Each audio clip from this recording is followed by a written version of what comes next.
হাঙ্গেরির সরকার ঘোষণা করেছে যে তারা আন্তর্জাতিক অপরাধ আদালত থেকে বেরিয়ে যাবে।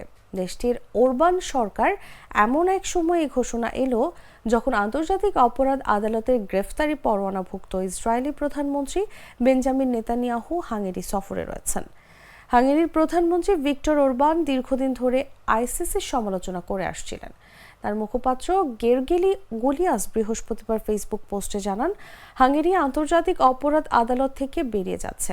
সরকার শীঘ্রই সংবিধান ও আন্তর্জাতিক আইনের কাঠামো অনুযায়ী প্রত্যাহার প্রক্রিয়া শুরু করবে। হাঙ্গেরির এই প্রত্যাহার প্রক্রিয়া জাতিসংঘের মহাসচিবের কাছে আনুষ্ঠানিক চিঠি জমা দেওয়ার 1 বছর পর কার্যকর হবে। এখন পর্যন্ত শুধু বুরুন্ডি ও ফিলিপাইন আইসিসি থেকে সরে গেছে। এদিকে হাঙ্গেরির এই সিদ্ধান্তে আইসিসির প্রশাসনিক পরিষদ উদ্বেগ ও দুঃখ প্রকাশ করেছে। তারা বলেছে, কোনো সদস্য রাষ্ট্রের প্রত্যাহার আমাদের ন্যায় বিচারের অভিন্ন প্রচেষ্টাকে বাধাগ্রস্ত করে।